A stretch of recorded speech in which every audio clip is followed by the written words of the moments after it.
Narcissism. You have a, do you still have it on your phone? My favorite pastime. Me, my favorite self, my favorite person, all me. Do you still have that? The definition of narcissism? Let me look it up here. In the meantime, while you're looking it up, we've all dated or known someone that we would say are narcissistic, you know, and I see that all the time. You have TikToks or Instagram reels, and they're like, how to handle or how to deal with a narcissistic boyfriend, or, you know, whatever it may be. You know, I've seen that a lot of times, and it's so interesting to me. We never look at it within ourselves. We never see that word narcissistic. Do you have it now? Yeah, I'm ready. Yeah, so the definition of narcissism: excessive interest in or admiration of oneself, one's physical appearance. Psychology definition: selfishness involving a sense of entitlement, a lack of empathy, and a need for admiration as characterized a personality type. I got no empathy, and I'm all I think about. It sounds like all of us. Everyone has this to an extent.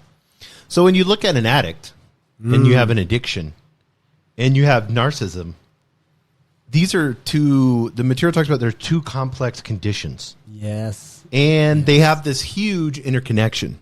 It seems like when you're fully in narcissism, there's an addiction to something. Not just yourself. There's an addiction to yourself. But there's an external addiction that's happening. Powerful. Yeah, we were talking about the material earlier, and it's like, well, narcissism and addiction are kind of holding hands, skipping down the road together. Like they go hand in hand and have a good time. I love the bit about empathy, that I'm lacking in empathy. So I make selfish decisions. I'm not too concerned about how you have human feelings also? No, not possible. Not possible. I'm the only one whose feelings matter. I'm the only one whose safety matters. I'm the only one. The rest of doesn't even exist to me. And then the addiction, when engaged, I don't have to feel the uncomfortableness that I'm causing in my life, the destruction that I'm creating because of my unconscious behaviors. I'm literally causing harm to the people closest to me with my lack of empathy, but the addiction allows me not to feel it. So that's I don't have to feel the harm. That's the heroin. That's the alcohol. That's the addiction to women or sex or whatever. Absolutely. That's like in that moment, I don't have to feel. That's the chemical reaction inside the body. I can literally push those thoughts aside.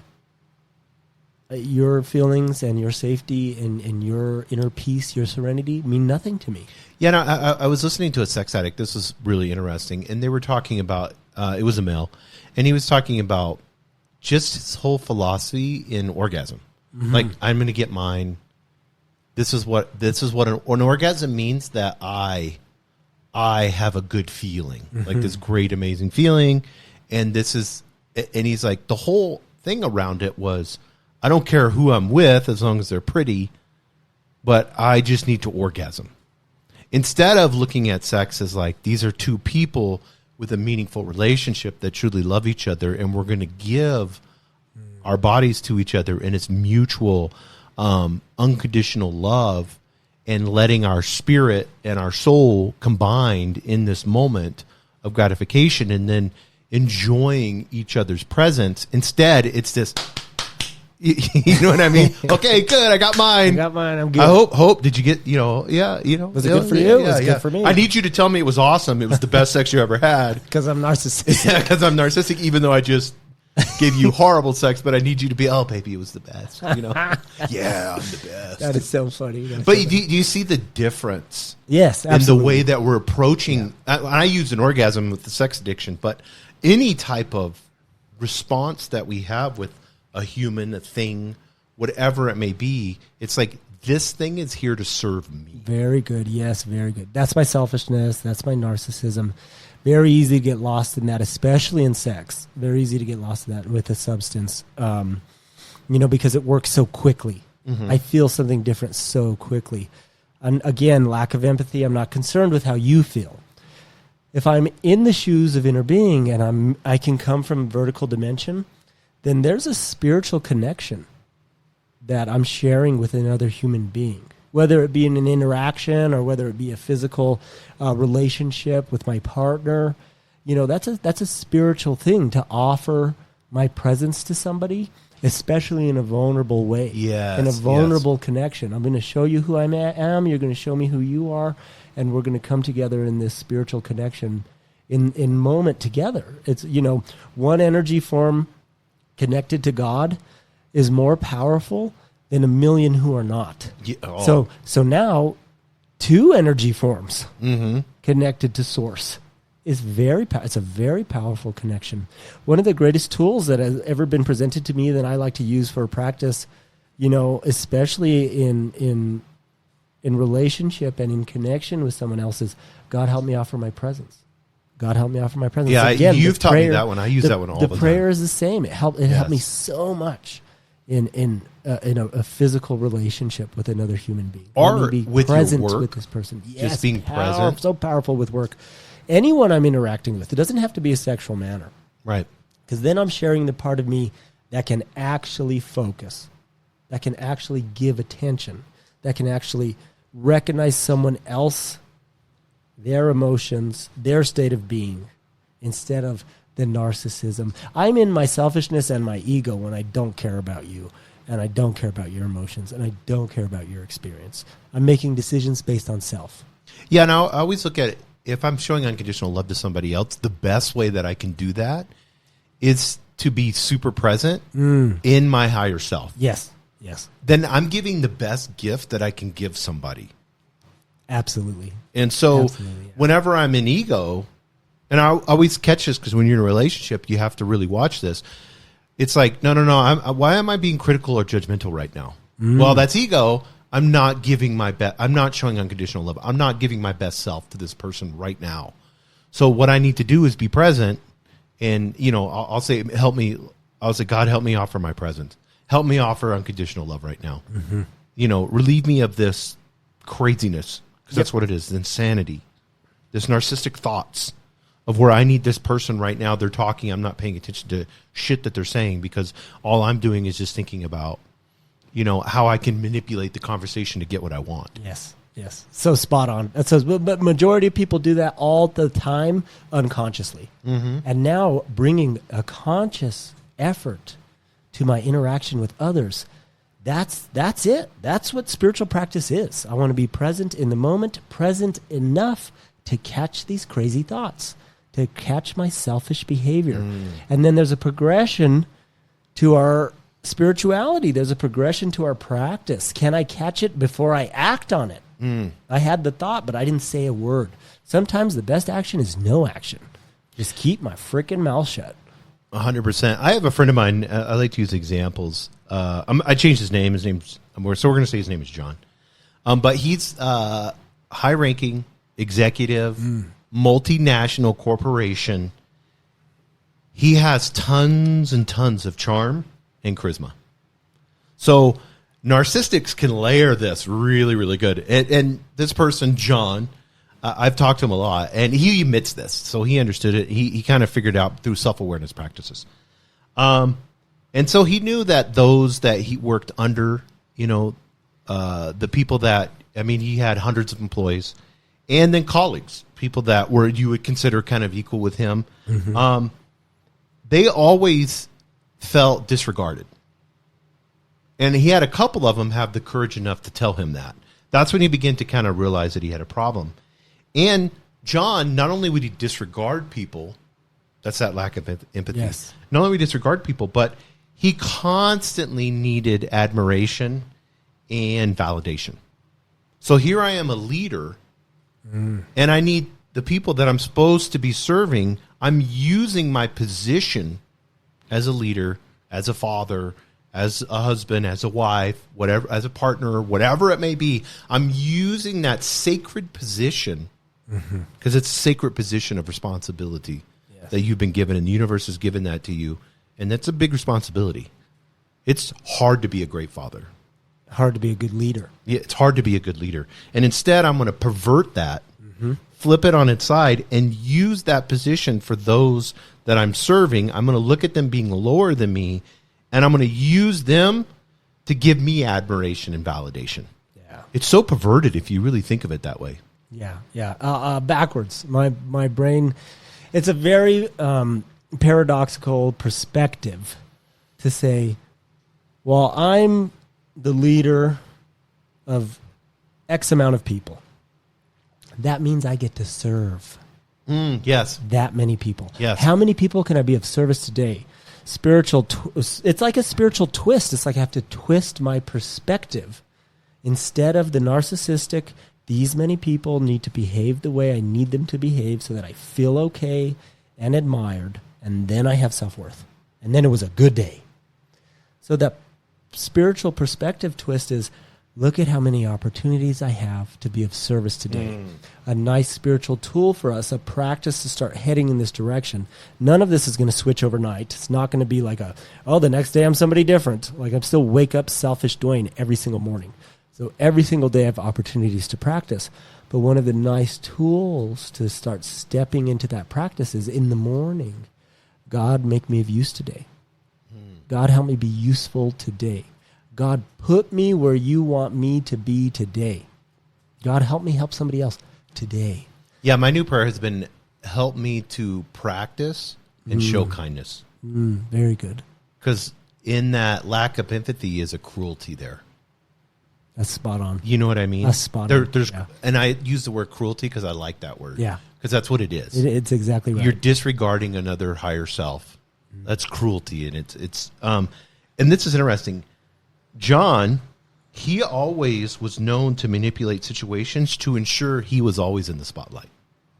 So you're going to maneuver, you just attended a wedding in Mexico. Yeah. Very awesome experience. And you've seen weddings, and we've all seen this. Not in this one. You said it was beautiful and amazing. I've seen bridesmaids or somebody else in the wedding party have to make it about them. Here's their best friend going to be the most important day of their life during their wedding. And instead, you have this girl or guy or whatever, a guy getting drunk and yelling at people and making it all about him, or a girl in the corner crying, and everybody has to go to her, and what's wrong? Why is it so? You know, the spotlight always has to be on me. And it's really, really hard when you're with a group of people, whether you're with family or whether you're at a wedding party or whatever, to be selfless and to serve. And the way that I have really tried to work on this, and the way that I do that is, how can I get involved in serving? Let me get people some drinks. Let me get them some food. Let me get them a piece of cake. I just kind of like, it turns into a fun thing. And you were in the restaurant industry for a long time, and I wasn't. But it's like, when you're in those situations, it's fun to go, let me bring some cigars and get some guys together. Yeah. And let's have a beer and let me hand out a bunch of cigars. And then, that's my thing. If I go to a wedding now, I usually buy a humidor and then get, 20, 30 cigars. And then I always bring it to the wedding, just because it's a fun thing for me, cigars, so, I mean, they're not good for you, whatever. But it's like, I want to pass them out, and I want guys walking around with cigars. I think it's just a cool thing, or women too. But it's selfless of you to give to others. But I had to learn that, because I would want to come to the party being an introvert, just being pissed off and not happy in the situation of even being there. Yeah. And that's another form of like, look at the spotlight on me. Yeah. What a great example. I'm at someone's wedding, and the narcissist inside of me needs to make your wedding all about me. And obviously, I would never articulate that in my addiction, but my actions say that in a very loud way. Getting drunk, I'd say, It is so blatant and in everybody's face that I have to have everyone's attention. I would never articulate that with my words, but unconsciously, my disease stole the day. I need the attention in order to be okay. It's unconscious, conditioned behavior, And really, in the depths of our addiction, we don't even know we're doing it. We're not aware. We're not aware that I'm the one in the corner crying, causing a scene, taking all the attention off my best friend who's supposed to be getting married. And it's just the epitome of selfishness. It's a bad thing, but I'm still getting all the focus. It's like pride in reverse. Mm-hmm. It's negative, but it's still all about me. And that's my narcissism.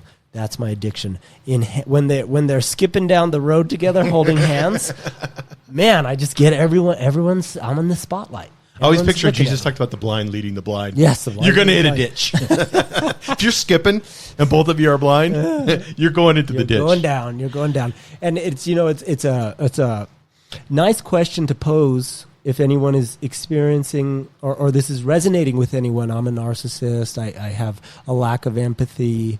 I have a tendency to make things about me. My wife had a hard day about work, and I complained about how she's not cleaning the house enough now. Mm-hmm. And I need her to work even more, and I'm making her uncomfortableness about me. Yeah, I had this in an early relationship in my 30s, early 30s, where if she was late, I would think that she was cheating. Sure. Yeah, my insecurities. And that made it about me. Yes. Even though I could look at her location and see that everything was good and she was at work, but I had to take my ego would always find an excuse not to trust. So when I'm not trusting, then I'm making it all about me, because the me is, I'm going to find out.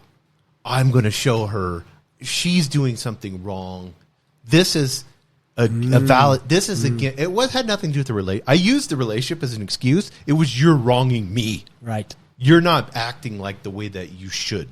Yeah. If you're doing something wrong, then I am therefore superior. Yes. And my ego is in control. I have control of the relationship. But the nice tool, the nice spiritual tool that can help me, that has helped me in the past with this and continues to help me, is the prompt. It's a question. Is that the type of man I want to be? That's so good. So I can hear this chatter. We're beginning a spiritual practice now. We're heading down the road to recovery, and I'm starting to tiptoe into spiritual principles. What's a nice tool that I can use when my narcissism is sneaking up, when my selfishness is sneaking up? I knew I was selfish when I was at my daughter's 5th party. She was turning 5. 5-year-olds are gathered around, and there's a big cake. I knew I was selfish way before this, but this is just a good example. You ate the whole cake? No. There was one slice of cake that had a beautiful rose in the frosting, and it was obviously the biggest piece with the most sugar. And I was trying to manipulate all the other 5-year-olds in the room to get the biggest piece. So you're of cake. Giving them other pieces of I'll cake. I'll hand out the cake. I'll be the cake and then distributor. I'm taking the rose. And then I want the nicest piece. There's a room full of 5-year-olds, including my own flesh and blood, and not even she deserves the best piece. That's mine. That's the quintessential. Yeah, picture perfect. And we've all done image that. of selfishness.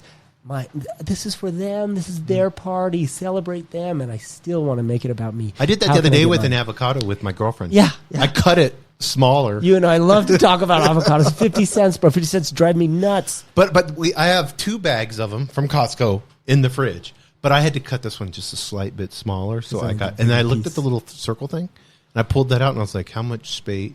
And I got myself a bigger piece. I just did this 2 days ago.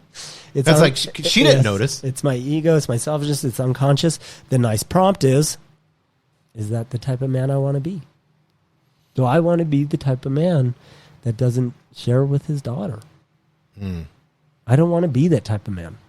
So contrary action, getting busy, start walking in a different direction. Give them as much cake as they give them the rose piece. Give them the rose. Take the she small deserves piece. the rose. Yeah, it's her birthday. Jesus said, "Take the lower seat." Yes, take the lower seat. Because why? Because it's good for me because I'm not the selfish one wanting to sit at the head. But B, someone might offer me a higher seat. Someone might say, "Hey, you know what? Come on. You're vibrating at such a good level. Good things are just coming to you." I always picture Jesus. He knew, like they talked about, like in the scriptures, that he knew the future. He knew he was going to die. He even asked, God to remove the cup from him. Like he knew the plan. And he knew that the 12 disciples were going to the story is that they were going to betray him. Yeah. He even told them that. He's like, you guys, and they're like, no, we'll die with you, Lord. We're 100% on board. He's like, no, you're not. You guys are going to betray me. And still that night, he washed all their feet, which is like what a slave would do in those days, is cleaning the feet, because you got dirty sandals on all day long. I mean, dust. this is like Rome, Jewish, this is like a AD, whatever, so, this is dirt. This is dirty. And here you have this man that knows these people are going to betray him. And he still takes the time to show them unconditional love in the knowing of betrayal. Powerful. It's like, how could you display that in a relationship? Such an extreme example. Such an extreme example. We might get glimpses of compassion, glimpses of unconditional love, glimpses of, God, help me be of use today. He was of service in that moment to his disciples. He was just present. He was not making it about him. No. And it's like, but the good part is this: when you're in service to others like that and you're not narcissistic, let's say they betray you. Let's say your girlfriend betrays you. Let's say your husband betrays you. You did what you were supposed to be doing. You're on solid ground. You were acting in your higher self. My side of the street is clean. I'm not the dirty side of the street anymore. That's because I have your trash cans weren't 3 feet apart. But I can move them back. I told her, I was like, I can move them back. Yeah, you had a crazy lady that was yelling at you, but you felt nothing. It was a wonderful spiritual experience for me. This woman was yelling at me about the trash cans and their proximity to one another, and the city says, and X, Y, and Z. And it was one of the first times where I had no energetic response. I didn't feel charged. I didn't feel the need to defend myself. I knew in that moment, maybe I was standing enough in the shoes of inner being in that moment. I knew in that moment that she could not persecute me. You were probably listening to a podcast or something. Absolutely. I was with Abraham the entire time. And, I just knew that she could say whatever she needed to say. It was not going to affect me in that moment. She couldn't affect beautiful. me. It just shows you the work that you've been doing. Tangible results are the best results. Yeah. That's cool. Thank you for saying that. It's not a faith or a belief. It's not intangible. It's a knowing. I knew that in that moment. You could see it. She couldn't persecute me. Yeah. And I just felt nothing. I felt like mayonnaise. I felt like we were having a conversation about mayonnaise. And this woman is yelling at me, literally. And it was wonderful freedom. Yeah, because usually people are going to go to anger or fear. Yeah. I would have in the past defended myself. And maybe even kicked over her trash can. You want to see what I can do to your trash can? Just match ego with ego. And instead, I got to take contrary action and walk a different path. And that path felt much better. Yeah, I was proud of the man I was in that moment. Yeah, I'm reminded of the thief on the cross, the one. Yes. The one, and he's like, well, if you are the Messiah, then why don't you call down angels to come save us all? So that's a narcissistic statement, one, because he's like, hey, save me. I don't deserve this. I'm a thief. There's a reason I'm on the cross. You're innocent, but if you're the Messiah, like you claim to be. Yeah, get us out of here. Get us out of here. And she's just like, no, I'm going to, my present moment in my higher self is the most best gift that I can give to the world. So you just being present with that woman, showing unconditional love like as you did, is the best gift you can give her. You know what? And then we've talked about this before, but it's worth saying again. How, with Jesus on the cross, is the torture weapon, worst way to die, crucifixion, torture weapon. How is the crucifix at the same time the most recognizable, archetypical symbol on planet Earth for the divine? Everyone knows what that symbol means. That symbol means God. Yes. That means Holy Spirit. That means God. That's the symbol for the divine. Even if you don't believe or are a Christian, you know what that cross means. 100%. Why? Why is the torture weapon at the same time the symbol for the divine? When I can bring a deep acceptance to my perceived suffering. Extreme examples work best. Jesus was on the cross, dying, suffocating in his own blood. Bet worse you can be. And brought a deep yes to the present moment. That's when God can come in and do his magic. And the suffering is transformed. And the result is up to this higher power. The result is up to the shoes of my inner being. That's when God can come in and do his magic. Just That's not up to imagine me. if he fought the suffering, fought the pain. He had the power of angels. All the spiritual beings he could have brought down. Being this hard dimensional person, he had connection with them. He had mass amounts of tools available to him during a time that you think that he would need it. The only tools we have is our fuck you, you piece of blah, blah, blah, blah, blah. I can't believe we have that. We have a gun, a bat, different things like that. We have some fist. tools, a fist. Yeah. He had insurmountable tools, and he didn't have to pull out any of the tools. He brought the most dangerous weapon of all. Oh, yeah. He brought acceptance. That's powerful, bro. With that deep acceptance, you cannot persecute me. I accepted this woman was sick. I accepted she had a very small, low-level existence. I accepted that she wanted me to be different in order for her to be okay. And I brought a deep yes to the present moment. I didn't wish that it was different. And I felt nothing, bro. Obviously, there's no compassion across. I'm putting a trash can at the yard. The street. But still, it's a spiritual practice. But it was so powerful. It was such a powerful. As he grew and as he learned, just washing the disciples' feet, all these spiritual practices led up to that moment of him being able to have total acceptance of him on the cross. That's one of the lessons for us with Jesus on the cross. Why should I accept this uncomfortableness? Why should I accept this narcissism? Why should I accept this addiction? Why would I do that? Because that's when God can come in and transform the situation. The torture weapon is not what it once was. It's the channel to transformation. That's how I change, is through accepting the uncomfortableness. I guarantee there's a couple hundred people that have a cross on right now that are listening to this. Guaranteed. And that's where the torture weapon turns. They might be wearing it because they're narcissistic. And they want to look good, in the gym. They're going. Speaking of narcissistic, I want to get back to John because this is really interesting. You're going to relate to this. So John, this high-ranking executive, multinational corporation, super successful. He's grappling with a hidden alcoholic addiction. Oh. And in a multinational corporation, being a high-ranking executive, you get to be full alcoholic addiction. You travel and drink for a living. That's all you're doing. Yeah. You're having these meetings, and everybody's having drinks at the meetings. Cocktail hour. I do those all the time, and that's what you do. Mm-hmm. You have cocktail hour, and you sit around a table, and you discuss business with a drink. Yep. So he had this hidden alcohol addiction, and it started as a coping mechanism. So the lie begins to creep in. The addiction started by my narcissism.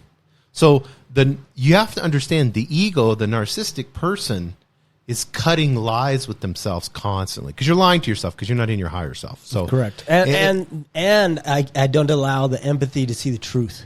Oh yeah, there you go. You're like, That's I'm good. not willing to look at myself honestly. That's so good because I need the addiction. That's so good. Yeah. Go ahead. So he's using this as a coping mechanism for the stress. And he's telling himself, I'm super high powerful. I've worked my way up. I've had all this stuff. I've got all this materialistic wealth. I'm in charge of all these people. I've got tremendous amounts of stress that a normal person doesn't deal with because I'm not normal. I'm narcissistic, I'm this elevated. That's what it said. You elevate yourself. I'm this elevated, special, multinational, global corporation, dude. So I'm going to use this substance, alcohol, as a coping mechanism for stress. Yeah. I need to unwind. Yes. So, because there's functional alcoholics, and we have some listening right now. Absolutely. And I was that way probably for a little bit. I would drink 4 to 6 IPAs a day. Every day. Yeah. I would go to where you worked at. I would go to Billy's. There's all these different places here. Just every day drink beer and smoked a cigar every single day. So that's probably a functional alcoholic, I would think. I could take it or leave it. I could skip days or whatever. But most of the time, I wanted to have, get a buzz. Oh, yeah. So this coping mechanism for stress, what causes it to spiral into dependency? Like, how does it start so innocent? Yeah, that's it. And then it spirals into something that you're totally dependent on. That's the progression of my disease. If I catch it early on, maybe I don't have to spiral all the way down. You know what I mean? Like maybe I stopped drinking when I started having consequences. So high school, Dwayne in high school starts drinking. Yeah, I started drinking. 14. To fit in socially. 14. I kicked off young. I started drinking 14 every weekend. I was like, this feels so good. You're at family events, sneaking drinks? Sneaking drinks at family events. I was playing varsity football as a freshman. So I was hanging out with an older crowd. They're drinking. Crowd was, we're drinking. Come hang out. I was like, I'll do this as often as I can. This feels amazing. And so what caused the spiral to you're in a hospital? Had I had a spiritual solution earlier in life, 14, 15, 16, had more spiritual tools in my tool belt, maybe I would have been able to stop the progression. But it's so easy to get lost in that chase of this feels good. This feels good. This feels good. This feels, and we take that in addiction so far down the rabbit hole that it no longer feels good. My tolerance increases. My lack of empathy increases. My work ethic decreases. Why does it? Like I watched a Netflix documentary with the rock star. He's like, I could have any woman I wanted, so I started having like every night a different woman. Then that didn't. I couldn't, even get. I'm going to be really blunt here, but he's like, I couldn't even get hard. That just wasn't. So I needed 2 women. Then I needed 3 women. Then he's like, then I went into like guys, girls, big orgies, just craziness. And then there was drugs and alcohol. It's like, what causes that lack of, like, I need more. This doesn't work for me now. Why can't I just be like, hey, I'm going to have a glass of whiskey every once in a while, just kind of relax. I'm not bringing presents into a glass of whiskey. Right. I'm looking for a glass of whiskey to make me feel better. So, it's been a long day of work. I need to unwind. I need to decompress. I need to calm down. And instead of being dependent on vertical dimension, where all power lies, I'm okay because I'm connected to source and I have solution in my life. I don't have that perspective in my addiction. In my addiction, I'm connected to the world of form, and I just need more. Whatever you have, I need more in order to feel okay. If it's women, well, then that's what makes me feel okay. Give me more. If it's money, and that's what makes me feel okay, I'm going to work 90 hours a week. Get out of my way. That's what makes me feel okay. So I'm lost in the world of form, and it's very easy to get down that progression so far that I can no longer see I'm hurting myself. I'm behaving in my unconscious addiction, and I'm causing harm to myself and others. But because of my lack of empathy for myself and others, because of my selfishness, I'm not even aware. Yeah, I've seen stories of porn addiction where they talk about, like, they've watched so much porn, especially teenage boys now. Yeah. They've watched literally thousands and thousands, that they have to be the observer to get off or whatever, later in life. And we're talking a lot about sexual addiction today, which can make people uncomfortable, but this is for all addictions. It's good. But with this porn addiction, it's like the next thing that happens is and everybody's looked at porn. We've all looked at porn or whatever. And like, for me, I always try to picture, like, I'm attracted to the opposite sex. So for me, it's always like, that's somebody's daughter. And that kind of like ends it for me. Like, it's like, I don't want to look at that. That's somebody else's hurting daughter, And I'm not saying in the porn industry, like, there's some very, like, I was watching a thing the other day with a husband and wife, and that's their thing, so whatever. And they seem like they were perfectly balanced and loving and caring. So I don't want to judge any person or anything that they do or not do, or OnlyFans or any of that stuff. Go for it. As far as if you could do it in a loving, bring presence to that, in loving way. I talked to somebody that was an OnlyFans person, and they had such a spiritual perspective on it. They were like, there are a lot of people that maybe, like, she had one guy that she would talk to and provide, not like online, right? Like, but he was an invalid, had like amputee and stuff like that. So she was able to, this beautiful, very beautiful woman, able to offer her presence to him in a way that he can't get from. Interesting. Because of the judgment and all that stuff that's in society. There's even hidden gifts in what we perceive as selfishness. Yeah, so I'm not like knocking. When I'm talking about porn addiction, I'm talking about the person inside of you that wants more. And the reason I'm saying this, and this goes back to John with his alcoholism, is they were talking about it goes down a dark hole where next thing you know, you're watching really aggressive or really like not good stuff, because you want more and more. It's the rock star. You need more and more and more. And John had this, and you talked about this, and I want us to get into this more. The coupling or the holding hands of, you had John in his narcissistic behavior, now with an addiction. Yeah. And that combo. That combo is super dangerous. 4th of July. It's like, just was 4th of July. It's like, I mean, that's fireworks right there. An explosion is on the way. I'm going to blow my whole life up with that combination. And I have literally done that time after time. I've blown my whole life up. So when you're blowing your life up because you're narcissistic, and like I said, we're all narcissistic in ways. You have this narcissistic behavior. Now you have this drinking problem, just as John did.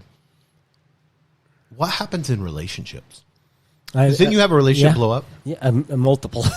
Yeah. However, in relationship, again, I'm so narcissistic, I'm not willing to look at your feelings.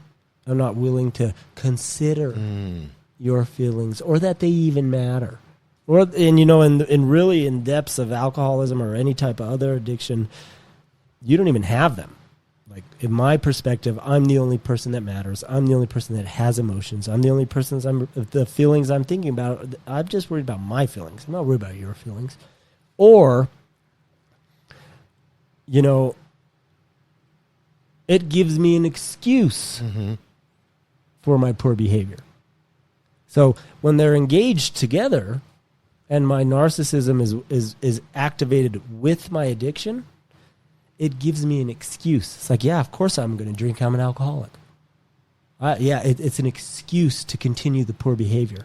I know. I don't care about anybody. I'm just going to do what I want to do. And then I continue the unconscious addiction. So it's this double-edged sword of, I'm not able to see other people. I have zero empathy. And I'm just going to go all the way in this direction. This is what I do anyways. It's my excuse to continue. So this overlap between narcissism and addiction, I'm getting back to the material with relationships, because I think this is really important for everybody. And I've had this happen so many times where you're mentally abusive, to the point of like, I'm going to manipulate this conversation because I'm really good with words to get my way. Right. And that's narcissistic. But I'm going to say something really controversial here. So you guys buckle up. Every narcissistic needs another narcissistic person. And the other narcissistic person may be labeled as a victim, but being a victim is narcissistic. Yeah, fantastic. Yeah, absolutely. We always look at the perpetrator. Right. But we don't couple them together and understanding there's two narcissistic people here. I love it. Playing two roles. I have to take responsibility for my role in the relationship. But the victim, if there is hope for recovery, also needs to take responsibility for their role in the relationship. A victim's role is, I wanted everyone to be the persecutor of me. Because if you're what's wrong, I don't have to take responsibility for putting myself there. At the very least, I put myself in that situation. I showed up. I went over to their house. I put myself there.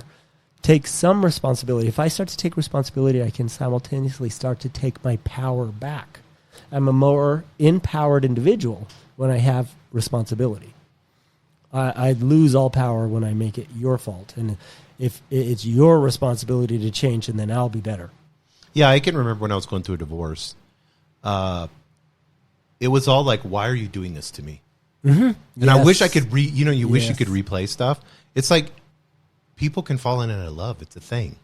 Like, this no longer is commutable, especially when you don't know what love is. I was so young when I got married.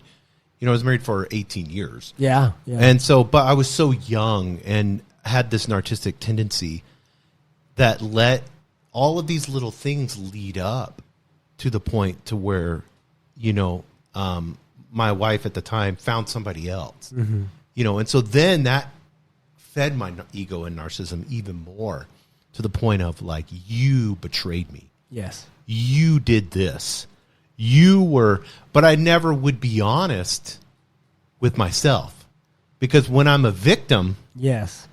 then it's like child support and blah, blah, blah. And I need an attorney, and, you know, they're out to get me. It's like, I can't believe that this person could even be this horrific of a person that they would do this to me. Yeah. But this is funny. I had a relationship where it wasn't serving me anymore, and we were just kind of boyfriend, girlfriend, and I ended up doing the same thing. Yeah. And I didn't even catch it at the time. I just started talking to somebody else, and then it led to, and this other person was heartbroken. And I didn't even feel nothing because I was with this other person. You had a plan. So I B. was like, oh my God, this is so aggravating. Why am I even here listening to this person? You know, I'm trying. It's so narcissistic. Yeah, absolutely. And it's funny how the roles reverse and how we learn. Mm-hmm. And we've all done this. We've all have to admit, it's so easy to play the victim. Yep. And that's just a narcissistic behavior. Yeah. That's wonderful. That's wonderful. Victims never recover. That's controversial. However, it's true. It's true. It's been true in my experience. As long as I'm unwilling to take responsibility for my part of the street in the situation, mm-hmm. I'm not going to get any better. If I'm waiting for you to change mm-hmm. in order for me to be okay, I might wait forever. Yeah, and the worst part, and the material talks about this, is that you are here in the relationship, whether it's your partner or whatever, you are here in the relationship primarily to feed my ego's needs. Yeah. Yes. Think about that. That's the narcissism. That's so insane. That's so insane. Instead of honoring a connection, mm-hmm. Instead of having a communion with someone else and their presence, or a shared energy.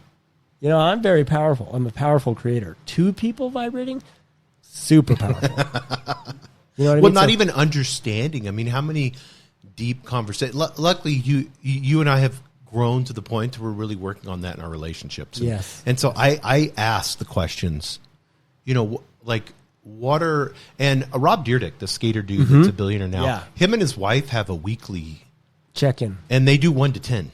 Yes. And he was talking about this the other day, and he's like, she said it was a 3, and he's like, here, I said like it was like an 8 or a 9, you know, and it's a 3, and come to find out, what she had felt was that he was putting meetings above her when he was promising things, like we're going to go have a movie night, and then a meeting would come up.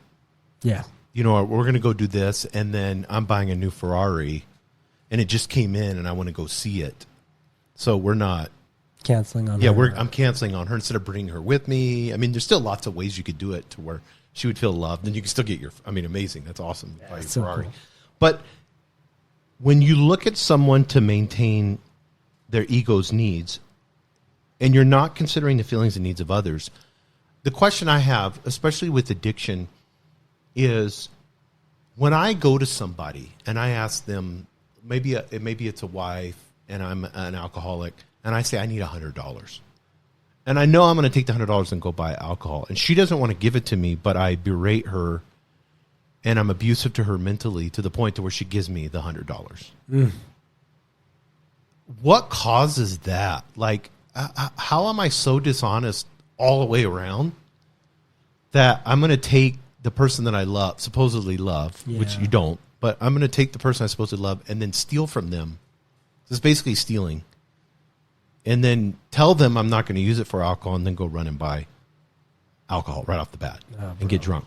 What causes people to do that part? Because I know you've helped a lot of people with that. It's the same. It's simultaneous behavior of narcissism and addiction at the same time. My addiction does not allow me to see the truth. And my narcissism does not allow me to have empathy for the other person. So I'm not concerned with their feelings, but at the same time, I'm blocking out the thoughts that say, this is wrong. This is not how I was raised. I shouldn't be this type of person. Those things don't even enter my mind when I'm engaged in my addiction. My addiction, I have an obsession over getting that substance, whatever it is. And an obsession is a thought that blocks out all other thoughts. So you could say, that's not really me. That's not the shoes of my inner being. That's the unconscious, selfish I'm going to do whatever it takes to get what I want part of me. That's not to say we are not accountable for our actions. We will always have to. I've never seen anyone do something dishonest and ever get away with it, ever. Jordan Peterson likes to say that. He says, go ahead and grab reality and twist it to your specifics. See if it doesn't snap back. It might not snap back immediately. But I step on the toes of my fellows and they retaliate. It's just, they might not retaliate that minute. I might get that consequence later down the road because of my selfishness. I was behaving so selfishly, it hurt me later. It hurt. She left later. You know what I mean? She didn't leave that day, but she left later, and it was very hard. Our family members not having to.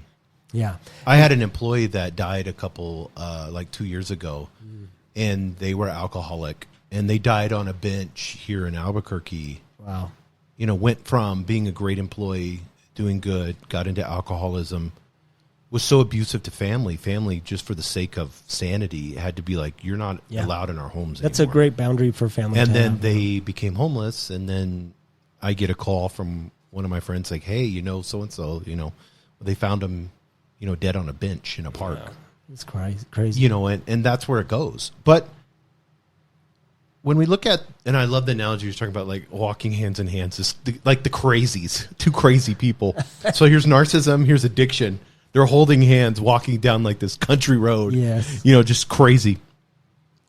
When we look at not just relationships, but responsibilities, whether at work or whatever responsibility we have, how does that play out? Like for you personally with work, when you were heavy in your addiction. I know you're working like landscaping or something like that, and working at the ski lodge. Yeah, and that was on the cusp of me getting sober. I was in Taos working at. When you were drunk, did you have a job? When I was drunk, you cannot. Let me tell you this: you cannot put 12 jobs on a resume for your last year of employment when you go to your interview. It looks really bad. The guys are like, why you work all these places for a month? Well, I'm an alcoholic. It's like, I just work long enough to get a paycheck, and then I go get drunk, and I never come back. It's like in my addiction, I was so lost, I couldn't show up for the responsibilities of my life. Those responsibilities fall to the side.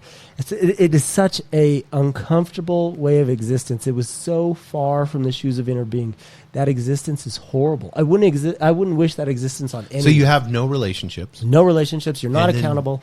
No responsibility. No, you can't handle responsibility. So you blow things up. You blow up work. You blow up relationships. Your life is falling apart.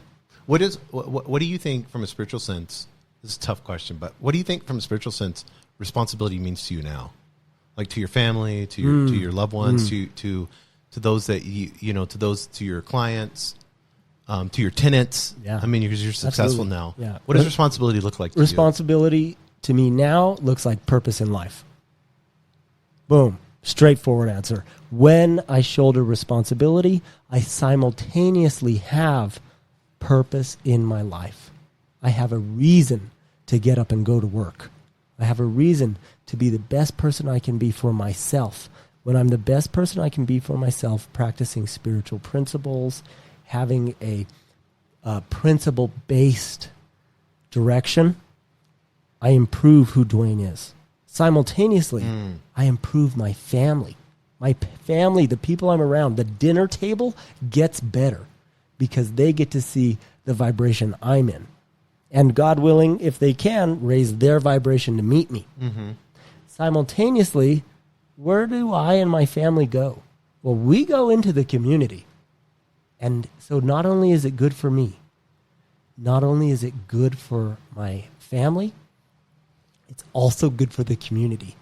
If everybody did that, if everybody had a spiritual practice, a principle-based practice, where the goal, the objective is I'm just going to aim for the highest possible thing I could aim for, be the best person I can be every single day, the whole world would benefit because it affects the people closest to us.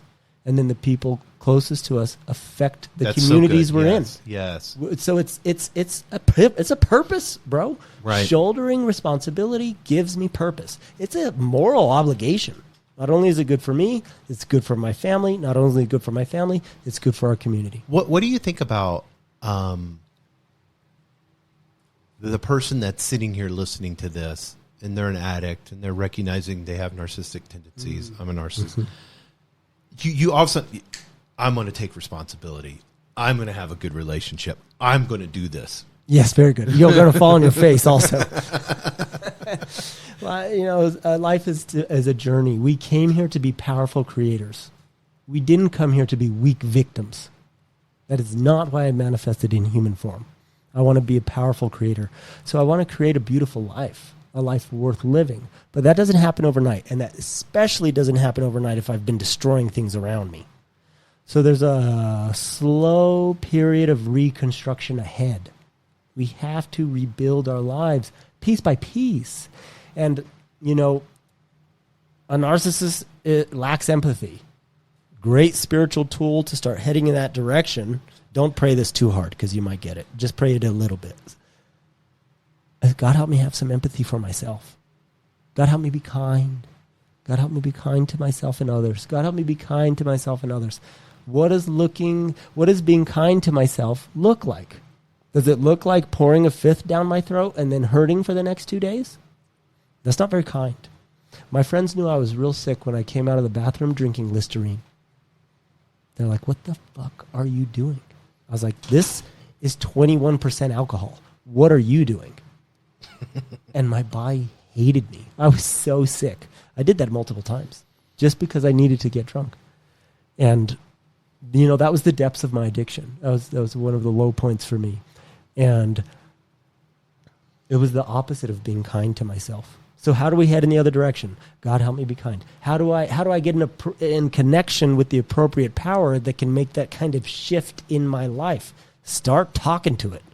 Start building a relationship with it. Pray. Ask for whatever it is to help you out. God, help me. I need some freaking help right now. Yeah, and I want to get into these pathways to healing. Our literature says this: understanding the intersection of narcissism and addiction is crucial to finding effective pathways to healings. Both conditions require a multifaceted approach that includes psychological therapy, which could be groups going in. We encourage people to go to groups, go to recovery, with other like-minded people that are, drink the shitty coffee, eat the stale donuts, right? Well, it's pretty good coffee. Yes. But so psychological therapy, we encourage therapy, all that. Spiritual growth, and then community support. So I think those are three great pathways that someone can look at. Spiritual growth, community, support, a community of support, and psychological therapy. When you looked at, and therapy, I want people to understand, and our literature talks about this, therapy helps individuals explore their feelings of inadequacy, and it can give you tools and practice, just as spiritual growth can. And from a psychological practice, like Carl Jung has a lot of things with understanding the self, of not just feelings of inadequacy, but developing empathy, and then having healthier coping mechanisms. That's all psychological. Like for you, a healthy coping mechanism was going to the gym. Absolutely. Now, you have to be careful that you don't get too narcissistic with it, and there's an edge there. But for you overall, eating clean, getting into fitness, that was a healthy coping mechanism for you. Yeah, absolutely. I love the multifaceted. So my disease and my addiction was multifaceted. It was complex, and it was difficult to navigate. How do you navigate a spider's web? I don't know. You just get stuck in a spider's web. So now what do I need for recovery? I need a multifaceted approach. Just as hard. I went hard in my addiction. So now I need to go just as hard in my recovery. What's one approach? Seeking outside help. If I didn't have therapeutic help during my recovery, I wouldn't have made it. I don't think that without being able to process and peel back the layers of my past and look at these past wounds, these toxic wounds that are inside of me, maybe the reason I was continuing the addiction period, without addressing these underlying issues, I might not be sitting here today. I love that. And this trinity of healing, we'll call it, the psychological therapy, then spiritual growth, and community support. How having these mentors and having a community support you, how important was that as we close out? Same. It was. You see, so this trinity of recovery. We say, well, how hard is it? What does it take to get sober? It takes everything you got. It takes like 300% of everything you got. You got to go 100% in the psychology. You got to go 100% in the community, and you got to go 100% in the spirit. And it's not, to say that every day I'm just the perfect person giving 100%, but I'm going to try as hard as I can. Without that community around me, I would have been that bug stuck in a spider's web. Like, I don't know how to navigate this. I've never done this before. I had to have guidance. Yeah, and I've heard people doing Zooms 2 or 3 times a day just to do it, or at lunchtime, now with taking your lunch break and doing with the access, and then now. Going to a meeting or doing a Zoom, like frequency and being around the community. How did that help you? It is paramount to get involved in a recovery community, in a group where you feel safe and everyone's there for the same reason.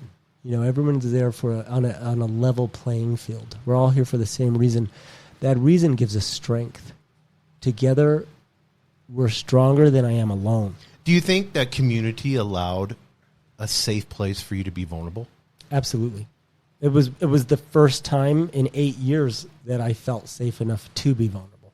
They literally gave me the opportunity, and I was told, do this or die. And they meant it. So doing it all by yourself or doing it alone or white knuckling, some people have done that. But having that community where you could be vulnerable around others, that was quintessential for you. I think God uses others as a vehicle for his voice. Some of that magic that we're talking about in recovery, that comes from other people. And they taught me right away that wisdom, and you and I talk about this a lot, wisdom is collective. That together, you and I, you helped me with a big issue today. Together, we can make a better decision together every single time. Yes, 100%, compared to me trying to figure it out alone. Especially if you're trying to, like, whether you help me or I help you when we have our conversations. If I'm trying to come from higher self. Yes. That's why I kept saying, what is your higher self saying about this? And when I'm brand new in recovery, that was such an excellent advice, and it really helped me out in this situation. What does your higher self say about this? But when I'm brand new in recovery, I don't have a relationship with higher self. No, yeah. I have a relationship with a bottle. Right. So I need the guidance of others who have built a relationship with higher self to teach me and show me the way to have my own experience. They've been it, done it, got the t-shirt. That's what good community does. Yes. Good community says, I'm very familiar with the darkness. I know that darkness very well. I was there myself. Let me show you the way out. Yeah, and I want to close on this. This is really good. In conclusion, our material says, while narcissism and addiction are complex and challenging conditions, listen to this. They are not life sentences. Powerful. Take your power back. Yeah. This is not a life sentence. You don't have to die drunk. You don't have to die or be on the street from your gambling addiction. You don't have to have a heart attack because of your sugar addiction. You can take your power back and do something different.